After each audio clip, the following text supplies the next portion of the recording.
الحمد لله وكفى وسلام على عباده الذين اصطفى أما بعد فأعوذ بالله من الشيطان الرجيم بسم الله الرحمن الرحيم وإذا سألتموهن متاعا فاسألوهن من وراء حجاب سبحان ربك رب العزة عما يصفون وسلام على المرسلين والحمد لله رب العالمين اللهم صل على سيدنا ومولانا محمد وعلى آل سيدنا ومولانا محمد وبارك وسلم اللهم صل على سيدنا ومولانا محمد وعلى آل سيدنا ومولانا محمد وبارك وسلم اللهم صل على سيدنا ومولانا محمد وعلى آل سيدنا ومولانا محمد وبارك وسلم.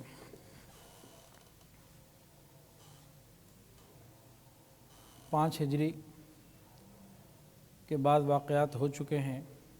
ایک واقعہ 5 ہجری کا اور باقی ہے اور جو اہم ہے وہ ہے حضور پاک صلی اللہ علیہ وسلم کی شادی سیدہ زینب بنت جحش رضی اللہ تعالی عنہ سے. یہ شادی ایک عجیب و غریب اللہ رب العزت کی طرف سے رحمت ہے، نعمت ہے اور خصوصیت کے ساتھ اس کا قرآن مجید میں ذکر بھی ہے. حضرت زینب رضی اللہ تعالی عنہ یہ بہت اونچے مقام کی اور بڑے اعلیٰ نسب کی تھیں. ان کا نسب کیا تھا؟ یہ رسول اللہ صلی اللہ علیہ وسلم کی پھوپھی کی بیٹی تھی. تو وہی نسب ہوا جو رسول اللہ صلی اللہ علیہ وسلم کا ہے. اچھا قدرتاً جو میری بیگم صاحبہ ہے میری پھوپھی کی بیٹی ہیں. یہ خیر ایک لطیفہ آ گیا بیچ میں. لطیفہ سے مراد مذاق نہیں ہوتا، لطیفہ کہتے ہیں لطیف بات کو. تو نبی علیہ الصلوۃ والسلام نے پہلے ان کی شادی کی اپنے منہ بولے بیٹے حضرت زید رضی اللہ تعالی عنہ سے، لیکن دونوں کے اندر ناچاتی رہی، بن نہ سکی. تفصیلات بہت ہیں. تو بہرحال بالآخر حضرت زید رضی اللہ تعالی عنہ نے ان کو طلاق دے دی. اور یہ ایک تکوینی چیزیں تھیں جو ہو کے رہنی تھیں. اور اللہ کے محبوب صلی اللہ علیہ وسلم کو اللہ رب العزت نے بذریعہ وحی بتا دیا تھا کہ سیدہ زینب کی وجہ سے ایک بڑی جاہلیت کی رسم ٹوٹنے والی ہے. خیر اللہ کی شان میاں بیوی میں نہ بنی، طلاق ہو گئی. اس کے بعد اللہ رب العزت نے رسول اللہ صلی اللہ علیہ وسلم کا نکاح خود بی بی زینب سے کروایا. اور قرآن مجید میں اس کا ذکر ہوا، گواہ بھی خود بنے اللہ. تو یہ ایسا نکاح تھا برکت والا. رسم کیا ٹوٹی؟ شریعت رسوم و رواج کو توڑنے والی ہے. ہم تو رسوم و رواج پہ جان دینے والے لوگ ہیں. میں اور آپ نا خاندانی رسم و رواج کے اوپر جان دینے والے لوگ ہیں. شریعت ٹوٹتی ہے کوئی بات نہیں، حضور کا حکم ٹوٹتا ہے کوئی بات نہیں، اللہ کا حکم چھوٹتا ہے کوئی بات نہیں. یہ رسم نہ رہ جائے، اس سے کہیں محروم نہ رہ جائیں. چاہے جنت ہاتھ سے چلی جائے کوئی بات نہیں، رسم نہ رہ جائے. لیکن اس شادی نے بھی بہت ساری چیزوں کو ٹھیک کیا. وہ ایک چیز کیا تھی؟ منہ بولا بیٹا. حضرت زید رضی اللہ تعالیٰ عنہ نبی علیہ السلام کے منہ بولے بیٹے تھے، متبنہ کہتے ہیں. عرب کے اندر یہ رسم تھا، یہ رواج تھا کہ منہ بولا بیٹا بیٹے کی مانند ہے اور اس کی بیوی سے شادی نہیں ہو سکتی جیسا کہ اصلی بیٹے کی بیوی سے، نسبی سگے بیٹے کی بیوی سے شادی نہیں ہو سکتی طلاق کی صورت میں یا بیٹے کے انتقال کی صورت میں. اسی طرح کا وہ مقام اور درجہ دیتے تھے. اللہ رب العزت نے یہ نکاح خود کروا کے عرب کی اس رسم کو مٹا دیا، ہمیشہ کے لیے ختم کر دیا، دفن کر دیا اور سمجھا دیا کہ اللہ کا حکم اصل ہے، نبی علیہ الصلوۃ والسلام کا طریقہ امت کے لیے اصل ہے. لیکن یہ بات ہمیں سمجھ میں نہ آئی ہے، نہ غالباً آنی ہے. اللہ کرے آ جائے لیکن محسوس ہوتا ہے کہ نہیں آئے گی. بالآخر قیامت کیسے آئے گی؟ قیامت ایسے ہی آئے گی نا کہ جب ہم دین پر عمل کرنا چھوڑ دیں تو جلدی آ جائے گی. اگر ہم دین پر عمل کریں تو قیامت ڈیلے ہو جائے گی، لمبی ہو جائے گی. ہم بھی تو چاہتے ہیں جلدی قیامت آ جائے، اسی لیے شریعت کو چھوڑ بیٹھے ہیں. بہرحال انا للہ و انا الیہ راجعون. اس پہ تو اور کیا تبصرہ کیا جائے. ہمارے جو اعمال ہیں، ام المومنین سیدہ زینب بنت جحش رضی اللہ تعالیٰ عنہ کی فضیلت میں ایک اور بات بھی یہ ہے کہ ان کے نکاح کے موقع پہ پردے کے احکامات آئے، وَإِذَا سَأَلْتُمُوهُنَّ مَتَاعًا فَاسْأَلُوهُنَّ مِنْ وَرَاءِ حِجَابٍ۔ پردے کے احکامات ان کے نکاح میں واضح آئے اور امت کے سامنے باتوں کو اللہ رب العزت نے رکھا۔ اللہ تعالی ہمیں ان باتوں کی سمجھ عطا فرمائے۔ حضرت زینب رضی اللہ تعالیٰ عنہ بہت بڑے اعلیٰ مقام کی تھیں، نبی علیہ السلام کی پھوپھی کی بیٹی ہیں، ہجرت حبشہ بھی ہوئی، ہجرت مدینہ بھی ہوئی، اور حضرت زینب کے حوالے سے قرآن مجید کی کئی آیات نازل ہوئیں، کئی احکامات آئے، بڑے عظیم مقام کی ہیں۔ خاص طور سے متبنہ منہ بولے بیٹے کا حکم واضح ہو گیا کہ منہ بولے بیٹے کا حکم سگے بیٹے کا نہیں۔ جیسے ہمارے ہاں کتنی دفعہ کہتے تھے یہ تو میرے بیٹے کی مانند ہے، میری بیٹی کی مانند ہے، یہ میرے انکل ہیں، میرے باپ کی مانند ہے، تو شریعت میں اس کی قسم کی کوئی گنجائش نہیں۔ منہ بولا بیٹا جب بڑا ہو جائے گا تو بیوی اگر رضائی ماں نہیں ہے اس کی تو پھر پردہ ہوگا۔ اسی طرح منہ بولی بہن، منہ بولا بھائی، اس طرح کے منہ بولے رشتے، اس سے پردہ ختم نہیں ہوتا۔ ہم تو ذرا سا لفظ بول کے کہہ دیتے ہیں جی میری بیٹی ہے، اور شریعت کا حکم پرخ سے اڑا کے باہر پھینک دیتے ہیں۔ تو انتہائی واضح اعلان ہے قرآن کا کہ منہ بولا بیٹا، منہ بولی بیٹی، منہ بولی بہن، منہ بولی ماں، منہ بولی رشتہ داریاں، ان سے پردے کے احکامات ختم نہیں ہوتے۔ ہمارے ہاں ہو جاتے ہوں، اللہ اور اس کے رسول کے ہاں نہیں ہوتے۔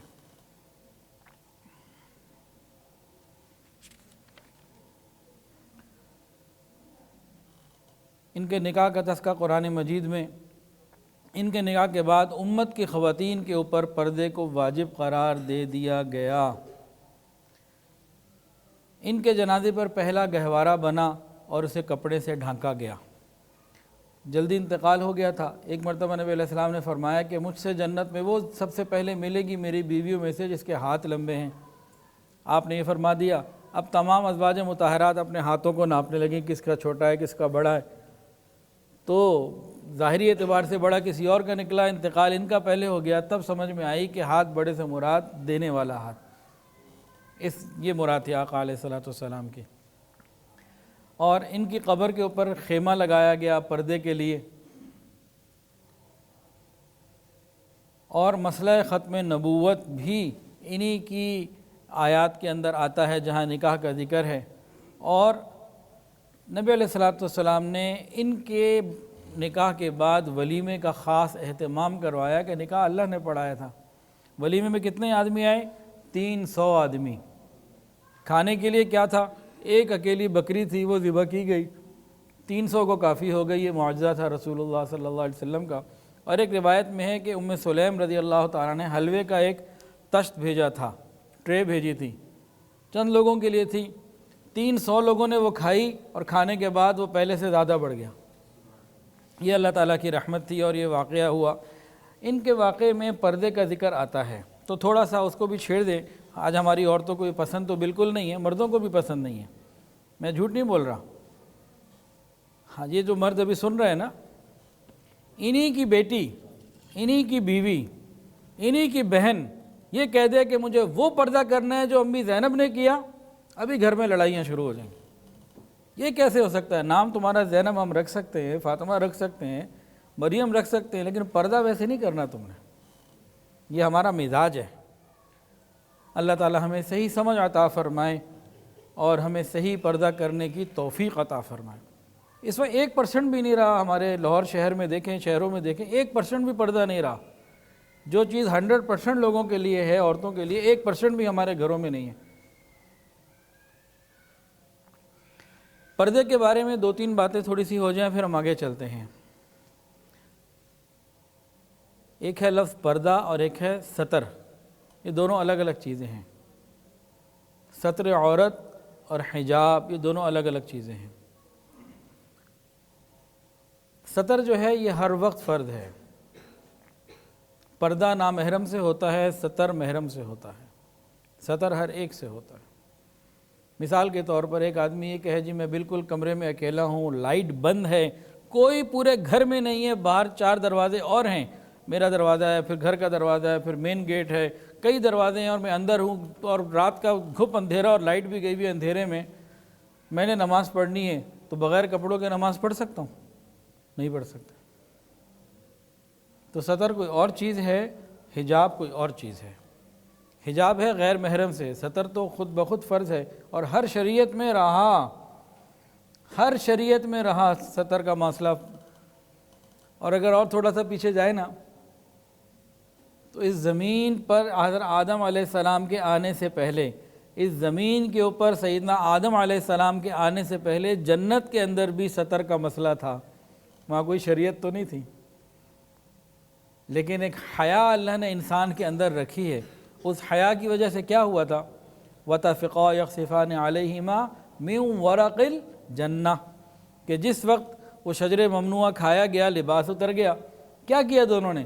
جنت کے پتوں سے اپنے ستر کو چھپانے لگے۔ حالانکہ وہاں تو شریعت نہیں تھی، شریعت کا کوئی حکم تو نازل نہیں ہوا تھا، لیکن ایک انسان کے اندر ایک حیا اللہ نے رکھی ہے۔ اس حیا کا تقاضا ہے کہ پردہ کیا جائے، ستر کیا جائے۔ ہاں، اب ہماری سوچ ہی میں سے حیا کو نکال دیا جائے، حیا کو بے حیائی سمجھا جائے یا حیا کو گناہ سمجھا جائے یا حیا کو غلط سمجھا دیا جائے، تو پھر تو مسئلہ ہی کچھ اور ہے، پھر تو ہم جانوروں سے بھی بدتر ہوتے چلے جا رہے ہیں۔ امی زینب رضی اللہ تعالیٰ کا جب نکاح ہوا، نبی علیہ السلام گھر آئے، صحابہ بیٹھے ہوئے تھے، آپ چاہتے تھے کہ یہ جائیں لیکن وہ بیٹھے رہے۔ امی زینب بھی موجود تھیں، پردے کے احکامات تو نہیں تھے، لیکن تمام مستند کتابوں میں بات لکھی ہوئی ہے کہ امی زینب رضی اللہ تعالیٰ عنہ لوگوں کی طرف منہ کر کے نہیں، اپنے گھر کی دیوار کی طرف رخ کر کے بیٹھی ہوئی تھی، حالانکہ اس وقت پردے کے احکامات نہیں ہوئے تھے۔ یہ حیا تو فطری چیز ہے، شروع سے ہے۔ اور پیچھے چلے جائیں حضرت موسیٰ علیہ السلام کا زمانہ، وہ جو 2 بچیاں آئی تھیں، کیا ہے قرآن مجید کے اندر؟ فجاءت احداہما تمشی علی استحیاء، حیا کے ساتھ چلتی ہوئی آئیں، اور آ کے کیا کہا؟ وَأَبُونَا شَيْخٌ کبیر۔ انہوں نے پوچھا بھی کیا بات ہے؟ انہوں نے کہا بھی بات یہ ہے کہ والد صاحب ہمارے بوڑھے ہیں، وہ آ نہیں سکتے، یعنی مجبوری میں آئی ہیں، شوق سے نہیں آئیں۔ دوسرا، بھائی پانی کیوں نہیں پلایا؟ مردوں کے بھیڑ میں شریف عورت کیسے جا سکتی ہے؟ اور پردے کے بارے میں ایک بات اور بھی سمجھ لیجئے، دنیا کے جتنے بھی مذاہب ہیں سب کے اندر حیا کا مادہ موجود۔ ہاں، 150، 200، 300 سال سے اب کیا ہوا کہ یورپی اقوام نے حیا کے مادے کو ہی ختم کر دیا اپنے اندر سے، تو مسئلہ بدل گیا ان کے ہاں۔ ورنہ جب تک پوپ کا حکم چلتا رہا تو پوری عیسائی دنیا کے اندر پردہ بھی تھا اور سود بھی حرام تھا۔ اب تو یہ لوگ جا رہے ہیں شیطان کی عبادت کے اوپر۔ تو جو بے پردے کی زندگی کی پسند کرنے والی عورت ہے، یہ تو شیطان کے راستے پر ہے۔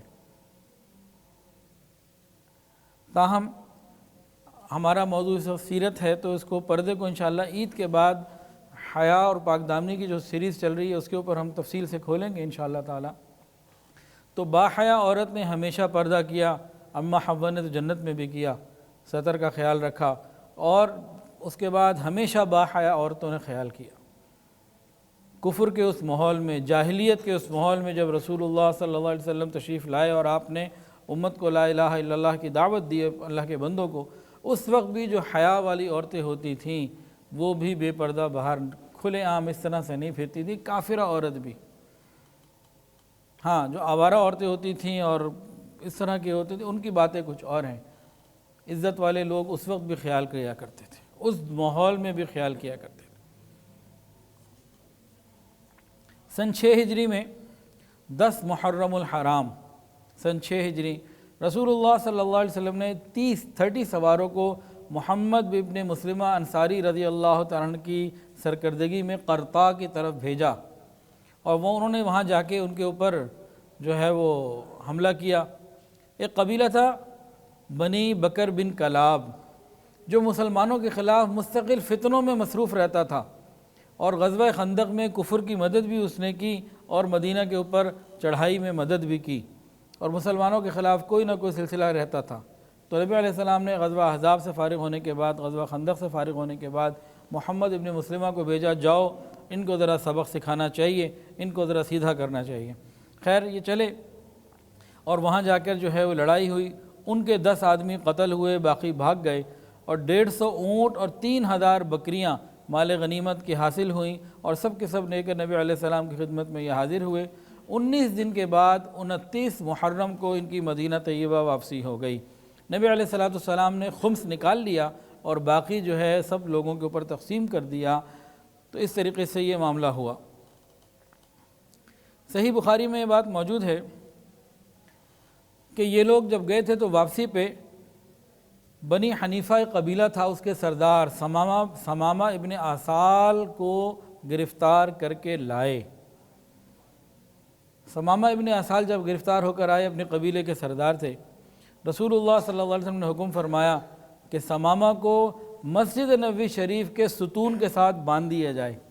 گویا مسجد سے ایک اور کام لیا گیا جس کو ہم کہہ سکتے ہیں کہ قید خانے کا کام لیا گیا۔ ان کو وہاں باندھ دیا، کئی روز وہاں بندے رہے۔ کیوں؟ اس لیے ان کو باندھا کہ ابھی تک ان کو رسول اللہ صلی اللہ علیہ وسلم سے نفرت تھی، مدینہ سے نفرت تھی، اور اسلام سے نفرت تھی، کیونکہ جو کچھ سنا تھا پروپیگنڈا تھا میڈیا کا، آنکھوں سے دیکھا نہیں تھا۔ نبی علیہ السلام نے 3 دن ان کو مسجد نبوی شریف میں باندھ کے رکھا، کھانا پینا ان کو ملتا رہا۔ 3 دن میں انہوں نے کیا دیکھا؟ صحابہ کی اللہ کے ساتھ انکساری، تعلق، رونا دھونا، مانگنا، دین سیکھنا سکھانا، ایک دوسرے کے ساتھ محبت۔ کھانا کھانے کو نہیں ہے لیکن جو کچھ آتا بھی ہے تو خود بھوکے ہیں لیکن دوسروں کو آگے کرنا، اپنے آپ کو پیچھے کرنا۔ 3 دن جب انہوں نے دیکھا، اللہ نے دل ہی بدل دیا۔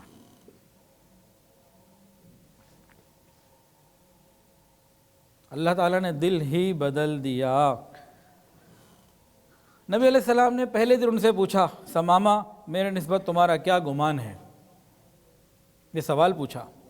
ثمامہ نے کہا کہ میرا گمان آپ کے بارے میں اچھا ہے، اگر آپ قتل کریں مجھے تو آپ ایک خونی آدمی کو قتل کریں گے جو قتل کا مستحق ہے، اور اگر آپ انعام اور احسان کریں، مجھے آزاد کر دیں تو ایک شکر گزار بندے کو آزاد کریں گے۔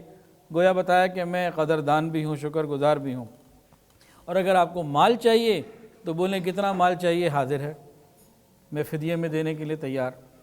یہ پہلے دن اسامہ ابن اسال نے 3 باتیں کہیں، نبی علیہ السلام خاموش رہے، کوئی جواب نہیں دیا۔ اگلے دن نبی علیہ السلام قریب آئے، پوچھا میری نسبت تمہارا کیا خیال ہے؟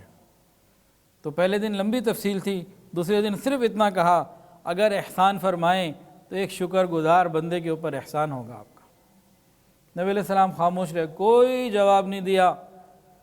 تیسرا دن آیا، وہ تو دن رات وہیں پہ تھے، صحابہ کو دیکھ رہے تھے، نبی علیہ السلام کو دیکھ رہے تھے، اس ماحول کی برکتیں انہیں مل رہی تھیں۔ نبی علیہ السلام نے تیسرے دن بھی وہی سوال کیا، اسامہ میرے بارے میں کیا کہتے ہو، کیا خیال ہے؟ ثمامہ میرے بارے میں کیا گمان رکھتے ہو؟ اب کیا کہا؟ اب کوئی بات پیش نہیں کی، کہنے لگے جیسے آپ کی مرضی، جو آپ چاہیں، جیسا آپ چاہیں، میں تو جو کہنا تھا کہہ چکا۔ 3 دن کے اندر اتنی تبدیلی آ گئی۔ پھر نبی علیہ السلام نے ثمامہ سے آج جواب دیا، 3 دن میں آج جواب دیا، فرمایا اے ثمامہ میں نے تجھے معاف بھی کیا اور تجھے آزاد بھی کیا، میں نے تجھے معاف بھی کیا، میں نے تجھے آزاد بھی کیا۔ یہ وہ لوگ تھے جو نبی علیہ السلام کے دشمن تھے۔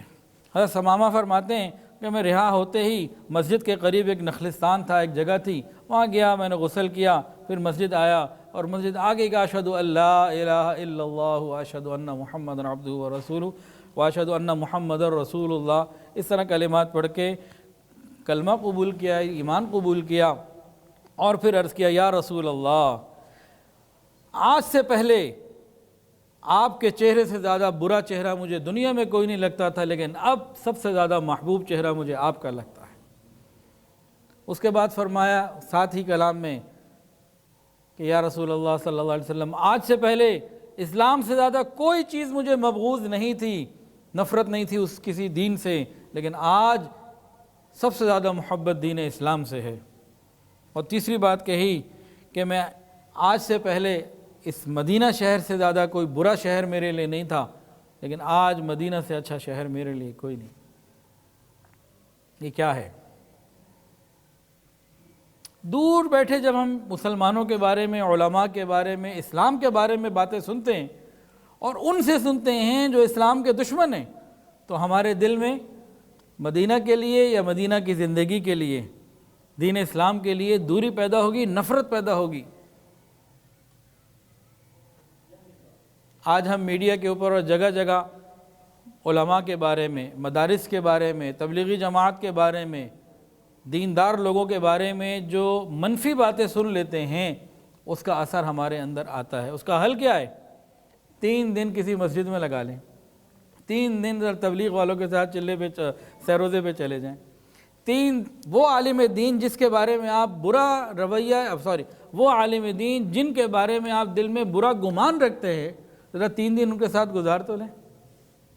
وہ مدرسے جن کے بارے میں کوئی برا گمان رکھتا ہو کہ یہاں یہ ہوتا ہے وہاں وہ ہوتا ہے، خدا کے بندے 3 دن وہاں کے گزار تو لو،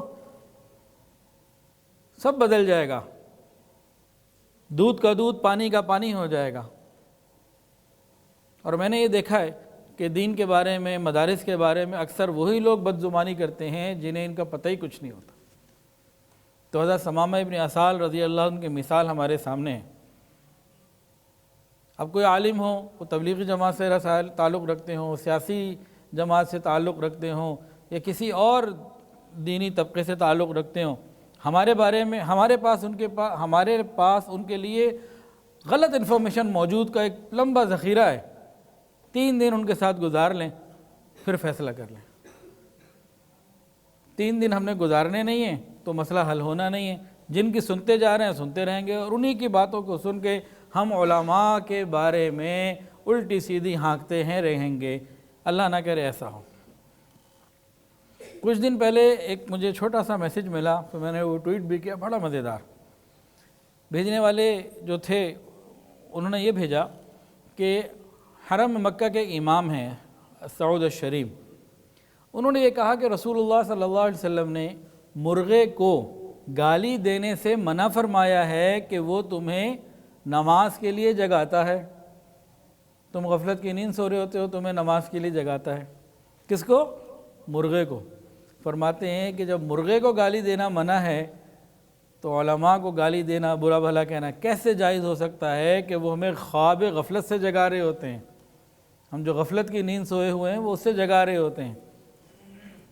کاش یہ بات ہمیں سمجھ میں آ جائے۔ تو ہم جس بھی عالم کو برا سمجھتے ہیں نا، 3 دن ادھر لگا کے دیکھ لیں ان کے ساتھ، تو مسئلہ حل ہو جائے گا۔ یہ سیرت سے ایک پیغام مل رہا، سمجھ میں مجھے اللہ نے دل میں ڈالی، میں نے عرض کر دیا۔ بہرحال آگے ثمامہ ابن اسال کہتے ہیں کہ یا رسول اللہ، میں تو عمرے کے لیے جا رہا تھا، یہ آپ کے ساتھی مجھے گرفتار کر کے لے آئے، اب تو میں غلام ہوں، جو آپ حکم کریں وہی ہوگا۔ نبی علیہ السلام نے فرمایا جاؤ عمرہ ہی ادا کرو، اور کہا کہ تم انشاءاللہ صحیح سلامت رہو گے، تمہیں کوئی نقصان نہیں ہوگا۔ اب ثمامہ ابن اسال پہنچ گئے عمرہ کرنے، وہاں لوگوں نے پکڑ لیا کہ تم تو بے دین ہو گئے۔ ان کا خدا کے بندے بے دین نہیں ہو گئے، اور صحیح دین پر تو اب آئے ہو، تمہارا جو دین ہے اس کو دین کہنا چاہیے، یہ تو خالی فضول باتیں ہیں ساری، کچھ بھی نہیں ہے، دین تو اب میں عمل کیا ہے۔ اور انہوں نے کچھ پکڑنے کی کوشش کی، کسی نے کہا دیکھو بھئی بڑا سردار ہے، اور مکے والوں کی جو غلہ آتا تھا نا، گندم یہیں سے آتی تھی۔ انہوں نے بھی کہہ دیا ٹھیک ہے، اب تمہیں میں ثمامہ ابن اسال نے کہا کہ میرے شہر یمامہ سے جو تمہیں گندم آتی تھی آئندہ نہیں ملے گی۔ اب اگلا وقت یہ چلے گئے اپنے گھر۔ اب جناب وقت آیا کٹائی کا گندم کی، اہل مکہ کے جو تاجر تھے روٹین کے مطابق جیسے برسوں سے جاتے تھے، پیسے لے کے پہنچ گئے اور کہا جی پیسے لو گندم دو۔ انہوں نے کہا مکے والوں کو تو نہیں دینی، باقی ساری دنیا کو دے دیں گے۔ انہوں نے کہا ڈبل قیمت لے لو۔ انہوں نے کہا مکے والوں کو دینی نہیں، ہمارے سردار کا آرڈر ہے۔ انہوں نے بڑا زور لگایا، کسی طریقے سے کوئی بات نہیں بنی۔ اب یہ مکے والے یہ آئے واپس، یہ قریشی سردار اور تاجر، اور پھر یہ سر جوڑ کے بیٹھے، دارالندوہ میں بیٹھے ہوں گے، وہی ان کی جگہ تھی، اور وہاں انہوں نے مشورہ کیا کیا کریں۔ اللہ کے بندو دل کی کانوں سے سن لیں یہ بات، کفار مکہ جو حضور پاک صلی اللہ علیہ وسلم کے جانی دشمن تھے، انہوں نے کیا فیصلہ کیا؟ کہا مسلمان صلہ رحمی کا سبق دینے والے ہیں، رسول اللہ صلی اللہ علیہ وسلم کی بنیادی تعلیمات میں رشتہ داری نبھانا ہے، ہم ان کے رشتہ دار ہیں، جاؤ مدینے رشتہ داری کا واسطہ دو اور کچھ بات بنے۔ انہوں نے خط لکھا، ایک وفد بھیجا، اب یہ دشمن خدا کا ایک وفد آ رہا ہے، مدینے آیا اور آگے کیا کہا؟ آپ تو صلہ رحمی کا حکم دیتے ہیں، آپ تو رشتہ داریاں نبھانے کا حکم دیتے ہیں۔ یہ وہ لوگ ہیں جنہوں نے مکے میں بھی زندگی میں تکلیفیں دیں، اور جب مدینے آ گئے سب چھوڑ چھاڑ کے، تو ہر تھوڑے دنوں بعد زندگی مصیبت مشکل بنائے رکھی، تکلیفیں دیتے رہے، کبھی بدر میں، کبھی احد میں، کبھی احزاب آ گیا، کچھ ہو گیا۔ نبی علیہ السلام کو جب خط ملا تو آپ نے ثمامہ ابن اسال کے لیے خط لکھوایا اور حکم دیا کہ ثمامہ، جس طرح تم اہل مکہ کو پہلے غلہ دیتے رہے ہو، میرا حکم ہے کہ اسی طرح دیتے رہو۔ جب حضرت ثمامہ ابن اسال رضی اللہ تعالیٰ عنہ کو وہ حکم ملا تو انہوں نے مکے والوں کو، جو رسول اللہ صلی اللہ علیہ وسلم کے جانی دشمن تھے، ان کو پھر غلہ دینا شروع کیا۔ یہ ثمامہ بن اسال کو کس چیز نے فتح کیا؟ تلوار نے؟ یہ حضور پاک صلی اللہ علیہ وسلم کے اخلاق نے فتح کیا۔ ان کی زندگی میں اور بھی بعض چیزیں ہیں۔ حضرت ثمامہ ابن اسال رضی اللہ تعالیٰ عنہ بہت بڑے صحابہ میں سے ہیں۔ نبی علیہ السلام کے پردہ فرما جانے کے بعد جب ان کے علاقے یمامہ کے بہت سارے لوگ مرتد ہو گئے اور مسیلمہ کذاب کے ساتھ ہو گئے، تو حضرت ثمامہ ابن اسال انہوں نے اپنے قوم کے لوگوں کو جمع کیا اور قرآن مجید کی آیات پڑھی، حامیم تنزیل الکتاب من اللہ العزیز العلیم غافر الذنب وقابل التوب شدید العقاب ذی الطول لا الہ الا هو الیہ المصیر۔ یہ کتاب اتاری گئی اس اللہ کی طرف سے جو غالب ہے اور دانا ہے اور گناہوں کا بخشنے والا ہے، توبہ کا قبول کرنے والا ہے، مجرموں کو سخت سزا دینے والا ہے اور دوستوں کو بڑا انعام دینے والا ہے۔ اس کے سوا کوئی معبود نہیں، سب نے ادھر ہی لوٹ کے جانا ہے۔ آپ کا یہ بتانا تھا۔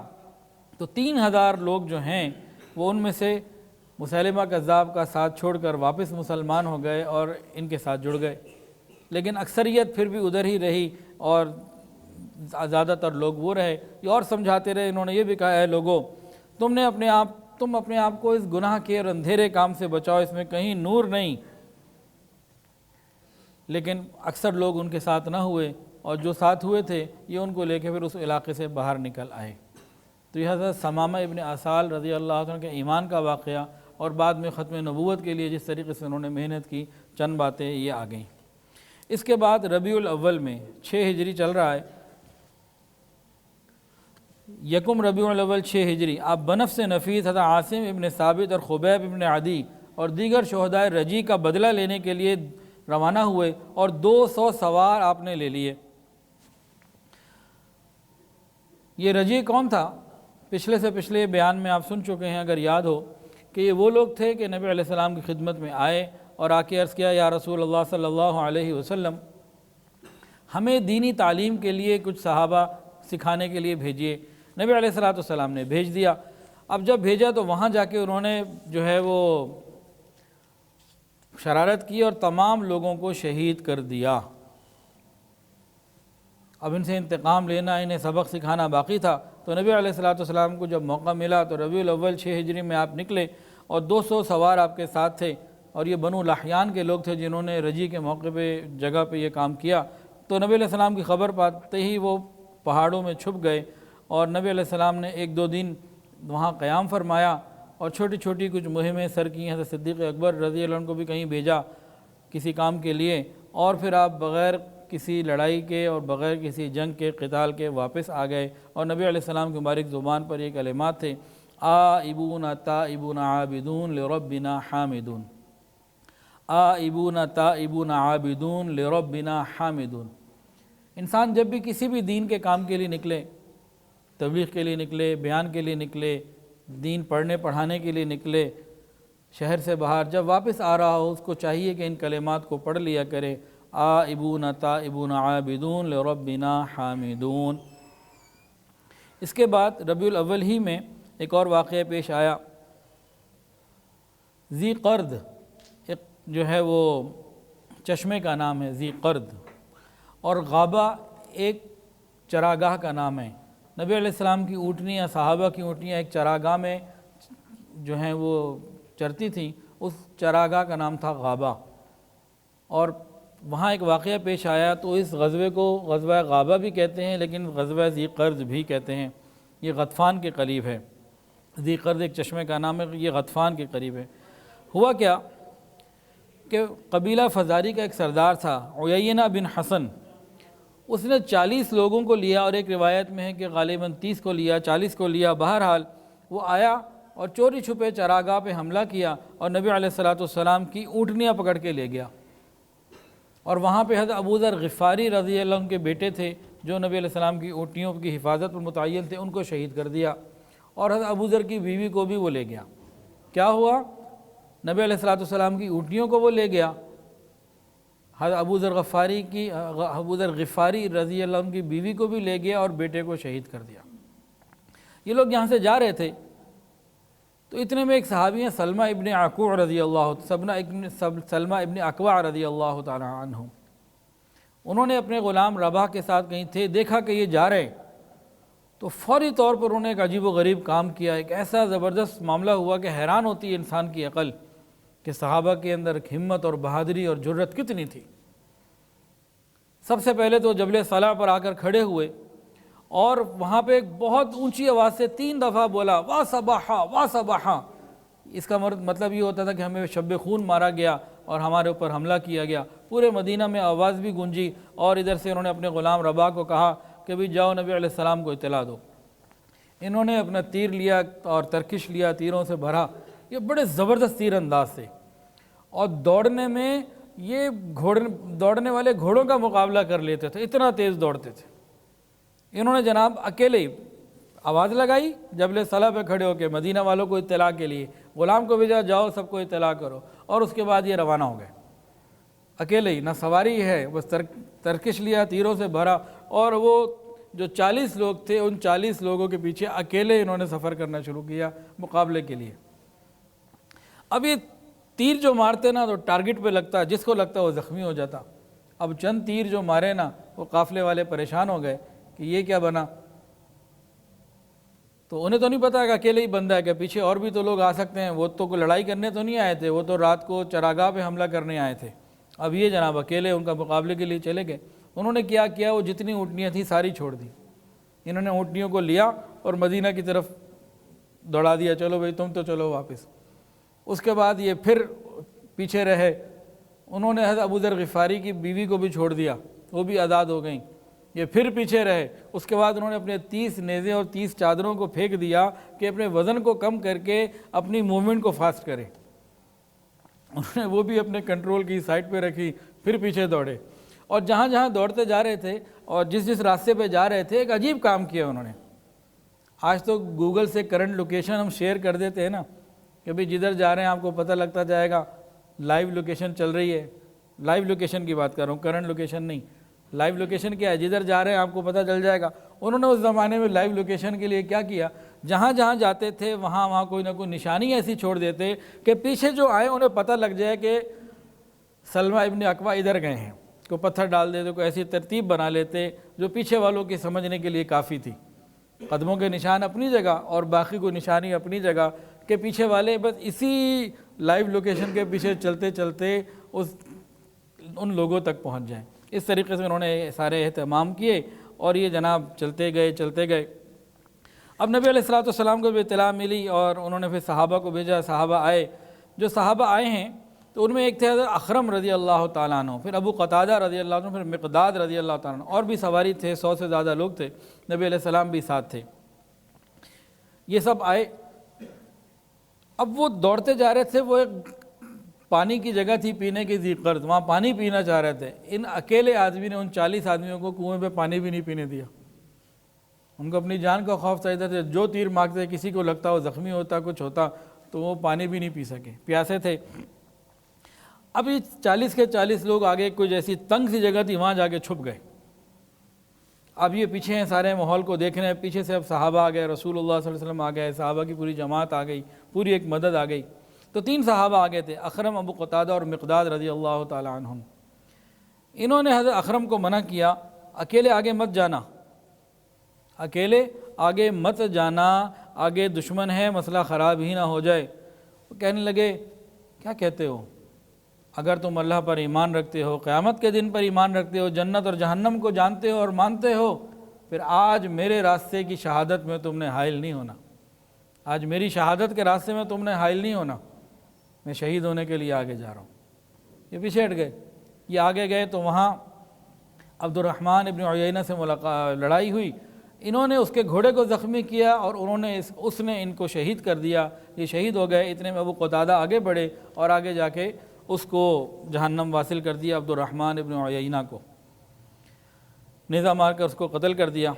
حضرت سلمہ رضی اللہ تعالیٰ عنہ ابھی ان کے ساتھ ہی تھے، ابھی سورج غروب نہیں ہوا تھا، تو انہوں نے نبی علیہ السلام سے عرض کیا، یا رسول اللہ یہ سارے پیاسے ہیں اور اگر آپ 100 آدمیوں کا لشکر مجھے دے دینا تو ان ساروں کو میں گرفتار کر کے ابھی لے کر آتا ہوں، آپ 100 آدمی مجھے دے دیجئے۔ نبی علیہ السلام نے ارشاد فرمایا کہ اقوا کے بیٹے اگر تم قابو پا گئے تو نرمی اختیار کرنا۔ ابھی 100 لوگوں کو لے کے جب پہنچے، وہ خیر مشرکین مقابلے پہ نہیں آئے، سارے کے سارے بھاگ گئے۔ نبی علیہ السلام نے 5 دن وہاں قیام فرمایا اور صلاۃ الخوف بھی ادا کی۔ اس غزوے میں واپسی پہ ایک عجیب معاملہ ہوا۔ نبی علیہ السلام نے حضرت سلمہ ابن اکوع رضی اللہ تعالیٰ عنہ کو ڈبل حصہ دیا، پیادے کا حصہ بھی دیا مال غنیمت میں سے اور سوار کا حصہ بھی دیا۔ پیدل تو وہ تھے لیکن دوڑتے ایسے تھے جیسے سواری کے لیے کوئی دوڑ رہا ہو۔ اور نبی علیہ السلام نے ان کو اپنی اونٹنی پر اپنے ساتھ اپنے پیچھے بٹھایا، اونٹنی کا نام ہے عزبا، نبی علیہ السلام نے اپنے پیچھے بٹھایا اور اس کے بعد نبی علیہ السلام نے ان کی اپریسیشن کے لیے فرمایا، آج ہمارے بہترین سوار ابو قتادہ ہیں اور بہترین پیادہ جو ہیں وہ سلمہ ہیں۔ آج بھی دیتے نا ستارہ جرت، تمغہ امتیاز، صدارتی ایوارڈ، یہ سب کیا ہے؟ یہ سب اپریسیشن کے لیے ہوتا ہے نا۔ تو نبی علیہ السلام نے ان دونوں کو پھر وہ مقام عطا کیا اور بہرحال اس طریقے سے یہ معاملہ بھی مکمل ہوا۔ اس کے بعد ایک اور سریہ پیش آیا۔ اچھا، ایک لفظ ہے غزوہ اور ایک ہے سریہ، فرق کیا ہے دونوں میں؟ غزوہ وہ ہے جس میں نبی علیہ السلام بنفس نفیس شریک ہوئے، سریہ وہ ہے جس میں نبی علیہ السلام خود شریک نہ ہوئے بلکہ کسی صحابی کو کہا کہ آپ اتنے لوگوں کو لے کے جاؤ اور جا کے اپنا فلاں جو مہم ہے ادھر کرو۔ تو ایک سریہ اور پیش آیا، عکاشہ ابن محسن، یہ غمر کی طرف گئے۔ غمر بھی ایک چشمے کا نام ہے۔ عرب کے اندر نا کسی وادی کے نام پہ یا کسی کنویں کے نام کے اوپر علاقوں کے نام ہوتے تھے بہت ساری۔ بدر بھی ایک کنویں کا نام ہے، تو غمر بھی ایک کنویں کا نام ہے۔ تو نبی علیہ السلام نے 40 آدمیوں کو غمر کی طرف بھیجا۔ وہاں پہ کچھ لوگ تھے جو فتنے کے لیے سرکوبی کے لیے سر اٹھا رہے تھے، مطلب فتنے کے لیے سر اٹھا رہے تھے۔ نبی علیہ السلام نے ان کی سرکوبی کے لیے 40 لوگوں کو بھیجا عکاشہ ابن محسن رضی اللہ عنہ کی قیادت میں۔ جب وہاں گئے یہ لوگ مسلمان وہاں پہنچے تو وہ پہلے ہی بھاگ گئے، کوئی بھی سامنے نہیں آیا۔ تو شجاع ابن وہب ایک شخص تھا جو ان لوگوں کا مخبر تھا، اس کو پکڑ لیا اور اس سے پوچھا، پتہ لگا بھاگ گئے، لیکن اس سے اس بات کا معلوم کیا کہ بھئی ان کے جانور کہاں پڑے ہیں، تو اس نے بتا دیا بھی ان کے جانور وہاں کھڑے ہیں۔ تو صحابہ کرام گئے اور 200 اونٹ ان کو ملے، وہ مال غنیمت کے طور پر واپس لے آئے۔ اس کے بعد سریہ محمد ابن مسلمہ پیش آیا۔ ذی القصہ ایک جگہ کا نام ہے ذی القصہ، وہاں پر نبی علیہ السلام نے 10 آدمیوں کو حضرت محمد ابن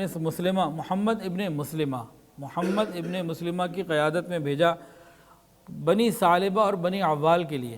چھوٹے چھوٹے یہ قبائل ہوتے تھے یا کبھی بڑے بھی ہوتے تھے، یہ مختلف فتنے کرتے رہتے تھے، تکلیفیں پہنچاتے رہتے تھے۔ نبی علیہ السلام نے ان کو وہاں بھیجا۔ وہاں ایک عجیب واقعہ پیش آیا، یہ لوگ جب رات کو وہاں آرام کر رہے تھے، ان لوگوں نے رات کو شب خون مارا اور ان ساروں کو جو ہے شہید کر دیا۔ 10 میں سے 9 شہید ہو گئے۔ سلمہ ابن مسلمہ ان کے ٹخنے پر چوٹ آئی اور وہ اتنا کیفیت میں آ گئے کہ ہل بھی نہیں سکتے تھے۔ انہوں نے سمجھا کہ شاید یہ بھی شہید ہو گئے تو ان کو چھوڑ کے چلے گئے۔ پھر ایک مسلمان وہاں سے گزر رہے تھے تو ان کو پھر اٹھا کے وہ مدینہ طیبہ لے آئے۔ اس زمانے میں اگر جنگیں ہوتی تھی نا تو اس کے کچھ قواعد و ضوابط ہوتے تھے، کچھ اخلاقی ضابطے ہوتے تھے۔ ہمارے چور اور ڈاکو بھی جن چیزوں کو نہیں مانتے، اخلاقی ضابطوں کو نہیں عمل کرتے، وہ اس زمانے کے چور ڈاکو بھی اخلاقی ضابطے پر عمل کرتے تھے، اور جانی دشمن جو سارا دن جنگ کرتے تھے وہ بھی اخلاقی ضابطوں پر عمل کرتے تھے۔ سارا دن لڑائی ہوتی ہے، رات کو لڑائی نہیں ہوتی تھی، رات کو آرام ہوتا تھا، زخمیوں کی دیکھ بھال اور جو شہید ہو گئے، قتل ہو گئے، ان کی تدفین، ان چیزوں کا سارا معاملہ ہوتا تھا۔ یہ ساری چیزیں طے ہوتی تھیں اور سورج نکلنے کے بعد لڑائی کا وقت ایک ترتیب تھی۔ تو شب خون انہوں نے مار کے اس طرح مسلمانوں کو شہید کر دیا۔ نبی علیہ السلام نے پھر بدلہ لینے کے لیے حضرت ابو عبیدہ ابن جراح رضی اللہ عنہ کو ذی القصہ روانہ کیا اور 40 آدمی کی ان کے ساتھ بھیجے۔ انہوں نے وہاں پہنچ کر ان پہ حملہ کیا، وہ شکست کھا کر بھاگ گئے اور حضرت ابو عبیدہ رضی اللہ تعالیٰ عنہ کے مویشی جانور وغیرہ پڑھ کر مدینہ طیبہ واپس تشریف لائے۔ پھر ربیع الثانی 6 ہجری میں حضرت زید ابن حارثہ رضی اللہ تعالیٰ عنہ کو نبی علیہ السلام نے حضرت زید ابن حارثہ رضی اللہ تعالیٰ عنہ کو نبی علیہ السلام نے جموم کی طرف بھیجا، جو مدینہ طیبہ کے بہت قریب تقریباً 4 میل کے قریب ایک علاقہ ہے۔ بنی سلیم ان کی سرکوبی کے لیے بھیجا۔ وہاں گئے تو ان کو ایک عورت ملی اور اس نے ان کو بتا دیا کہ بھی وہاں پر ہیں۔ خیر مقابلہ تو نہ ہوا، لیکن کچھ قیدی مل گئے، کچھ اونٹ مل گئے، کچھ بکریاں مل گئیں، یہ سب ان لوگوں کو لے کر واپس آ گئے۔ آگے پھر سریہ عیس یہ روانہ ہوا۔ نبی علیہ السلام کو اطلاع ملی کہ قریش کا ایک کاروان تجارت یہ شام سے واپس آ رہا ہے۔ اس اطلاع کے اوپر آپ نے حضرت زید ابن حارثہ کو ہی 170 سوار دے کے عیس کے مقام پر بھیجا۔ یہ مقام مدینہ طیبہ سے 4 دن کے فاصلے پر ساحل کی طرف موجود ہے، ساحل کے قریب۔ یہاں سے تجارتی قافلے اس زمانے میں گزرا کرتے تھے۔ مسلمانوں نے وہاں پہنچ کر سب قافلے والوں کو گرفتار کیا، ان کا مال و متاع سارا تجارتی سامان یہ بھی گرفتار کریا، مدینہ طیبہ لے کر حاضر ہوئے۔ اور اس قافلے میں نبی علیہ السلام کے داماد حضرت ابو العاص رضی اللہ تعالیٰ عنہ بھی موجود تھے۔ اس وقت مسلمان نہیں ہوئے تھے، وہ آئے، نبی علیہ السلام کی بیٹی حضرت زینب نے ان کو امان دی، نبی علیہ السلام نے اس امان کو قبول کیا۔ یہ واقعہ گزشتہ ہم پورا تفصیل سے سن چکے ہیں غزوہ بدر کے بیان میں، تو اس موقع کے اوپر یہ آئے تھے۔ اس کے بعد سریہ طرف ایک کنویں کا چشمے کا نام ہے جو مدینہ طیبہ سے 36 میل کے فاصلے پر ہے۔ زید ابن حارثہ رضی اللہ تعالیٰ عنہ کو نبی علیہ السلام نے 15 آدمیوں کے ساتھ وہاں بھیجا اور ادھر ان لوگوں نے مقابلہ نہ کیا، بھاگ گئے، اور زید ابن حارثہ رضی اللہ عنہ کچھ اونٹ اور کچھ بکریاں لے کے مدینہ طیبہ واپس ہوئے۔ اس کے بعد ایک سریہ پیش آیا ہے، سریہ حسمہ۔ اس کا واقعہ ایسے ہوا، حضرت دحیہ کلبی رضی اللہ تعالیٰ عنہ یہ رسول اللہ صلی اللہ علیہ وسلم کا خط لے کے قیصر روم کے پاس گئے تھے، روم کے بادشاہ کے پاس گئے تھے اور وہاں سے واپس آ رہے تھے۔ قیصر نے اکرام بھی کیا اور بہت سارے تحفے وغیرہ دیے نبی علیہ السلام کے لیے۔ تو یہ قیصر کے شاہ روم کے تحفے وغیرہ لے کر مدینہ طیبہ واپس آ رہے تھے۔ جب حسمہ کے قریب پہنچے تو حنید جذامی، وہاں قبیلہ تھا جذام، تو اس کا ایک شخص تھا حنید، اس نے چند آدمیوں کو لے کے ڈاکہ مارا اور ان کے پاس صرف ایک پرانی چادر جو بوسیدہ قسم کی تھی اس کو چھوڑ کر باقی سارا کچھ لے لیا، اور جو تحائف تھے نبی علیہ السلام کے لیے جو قیصر روم نے دیے تھے وہ بھی سارے چھین لیے اور اپنے گھر کی طرف چلا گیا۔ اللہ کی شان، اللہ تعالیٰ نے مدد اسی کے قبیلے میں رکھی۔ وہ کیا ہوا کہ رفاعہ ابن زید جذامی رضی اللہ تعالیٰ جو مسلمان ہو چکے تھے، انہیں پتہ لگا کہ بھئی میرے ہی قبیلے کے ایک شخص حنید نے یہ کیا، تو وہ اپنے چند ساتھیوں کو لے کے حنید کے پاس گئے، وہاں جا کے حملہ کیا اور سارے کا سارا سامان چھین کر حضرت دحیہ کو واپس دیا، کہا کہ آپ جائیں آرام کے ساتھ مدینہ طیبہ، نبی علیہ السلام کو واقعے کی اطلاع بھی دیں اور یہ ساری چیزیں ان کو دے دیں۔ اب حضرت دحیہ نبی علیہ السلام کے بعد جب پہنچے، ہدایہ بھی قیصر روم کے دیے، ساری بات کی، راستے کے واقعے کا بھی بتایا، تو رسول اللہ صلی اللہ علیہ وسلم نے اس شخص کو سبق سکھانے کے لیے، حنید جذامی کو، اس قبیلے کو سبق سکھانے کے لیے 500 سواروں کا ایک لشکر تیار کیا۔ حضرت زید ابن حارثہ رضی اللہ تعالیٰ عنہ کی سرکردگی میں حسمہ کی طرف روانہ کیا۔ یہ لوگ ساری رات چلتے اور دن میں کسی جگہ پہ چھپ جاتے، پھر ساری رات چلتے، پھر چھپ جاتے، پھر ایک دن انہوں نے صبح پہنچتے ہی وہاں پہ ایک دم جا کے حملہ کیا، حنید کو بھی قتل کیا، اس کے بیٹے کو بھی جہنم واصل کیا۔ 100 عورتیں اور بچے گرفتار ہوئے، 1000 اونٹ اور 5000 بکریاں ان کے ہاتھ لگیں۔ اب یہ لوگ واپس آنے لگے۔ اب جو تھے نا رفاعہ ابن زید، یہ مسلمان تھے، یہ نبی علیہ السلام کی خدمت میں حاضر ہو گئے، کہنے لگے یا رسول اللہ، قبیلہ جب ہمارا گرفتار ہوا تو اس میں بہت سے میرے لوگ بھی ہیں، ہمارے جو مسلمان ساتھی ہیں ان کے لوگ بھی گرفتار ہو گئے، ان کی عورتیں بھی گرفتار ہو گئی، ان کے مال بھی پکڑے گئے، جانوروں میں، اونٹوں میں کچھ ہمارے بھی تھے، کچھ غیر مسلموں کے بھی تھے ہمارے قبیلے کے ہی۔ تو آپ مہربانی کریں اور مسلمانوں کی جو چیزیں ہیں، ان کی جو عورتیں ہیں، ان کے جو جانور ہیں، ان کے چھوڑنے کا، آزاد کرنے کا حکم دے دیں۔ اب یہ لوگ واپس آ رہے تھے، حضرت رفاعہ جو ہیں پہلے پہنچ گئے۔ بھی ایک آدمی کی جو چلنا ہے، پہنچنا ہے آسان ہے، 500 لوگوں نے جب چلنا ہے تو اس کی موومنٹ اور ہوتی ہے، ٹائم زیادہ لگتا ہے، ایک آدمی کو ٹائم کم لگتا ہے۔ اب یہ پہنچ گئے پہلے، ابھی وہ لوگ آ رہے تھے، نبی علیہ السلام کو خبر ملی تو نبی علیہ السلام نے حضرت علی رضی اللہ عنہ کو بلایا، فرمایا کہ علی ان کے ساتھ جاؤ اور زید بن حارثہ کو کہو کہ تمام قیدیوں کو چھوڑ دیں، تمام جانوروں کو چھوڑ دیں، ہر چیز جو کچھ لے کر آئیں سب چھوڑ کے جتنے لوگ آپ گئے تھے خالی واپس اتنے لوگ واپس آ جائیں۔ نبی علیہ السلام کا یہ حکم جب حضرت زید بن حارثہ رضی اللہ عنہ کو ملا، انہوں نے فوری طور پر تابع داری کی، تمام عورتوں کو، بچوں کو، جو 6 عورتیں جو تھیں ان کو چھوڑ دیا، آزاد کر دیا۔ جتنا مال غنیمت ہاتھ لگا تھا وہ سارے کا سارا انہوں نے چھوڑ دیا اور نبی علیہ السلام کے حکم پر عمل کیا۔ صحابہ کرام کی یہ بے مثال قربانیاں اور حکم کے آگے سر جھکانا، اگر یہ ہمیں آ جائے تو ہماری زندگی بدل جائے۔ اگر یہ ہمارے اندر آ جائے، ہماری زندگی میں سکون آ جائے کہ بس ہمیں کیا کرنا ہے، جو اللہ کا حکم ہے، نبی کا طریقہ ہے، بس وہ پورا کرنا ہے، یہ کیفیت آ جائے۔ اللہ تعالیٰ سے دعا ہے اللہ تعالیٰ ہمیں رسول اللہ صلی اللہ علیہ وسلم کی سچی محبت اور کامل اتباع کی توفیق عطا فرمائے۔ انشاءاللہ العزیز ابھی ہمارا جو سیرت کا پروگرام ہے یہ اب عید کے بعد زندگی رہی اور اللہ تعالیٰ کو منظور ہوا تو پھر ہوگا۔ اب اگلی بدھ تو رمضان میں ہی آنی ہے انشاءاللہ، تو رمضان المبارک میں تراویح ہیڈ آفس میں بھی ہوگی انشاءاللہ، خانقاہ میں بھی ہوگی، اور خانقاہ میں تراویح کے بعد انشاءاللہ 10-15-20 منٹ کا روزانہ ایک بیان بھی ہوگا۔ اور رمضان المبارک میں جو مجلس ذکر کا ٹائم ہے وہ دوپہر کو 1:30 بجے انشاءاللہ، تقریباً 1:45 بجے تو نماز ہوگی، نماز کے بعد انشاءاللہ تعالی مجلس ذکر ہوا کرے گی۔ اللہ تعالیٰ اپنی رحمت سے قبول فرمائے۔ پھر رمضان المبارک کے بعد یہ جو بدھ کی نشستیں ہیں سیرت رسول اللہ صلی اللہ علیہ وسلم کی، انشاءاللہ پھر اس کے آگے سے شروع ہوں گی انشاءاللہ تعالیٰ۔ ویڈیو کے نیچے سبسکرائب کے بٹن پہ کلک کریں، بیل کے آئیکن پہ کلک کیجئے تاکہ ہر نئی ویڈیو کی نوٹیفیکیشن آپ کو مل جائے۔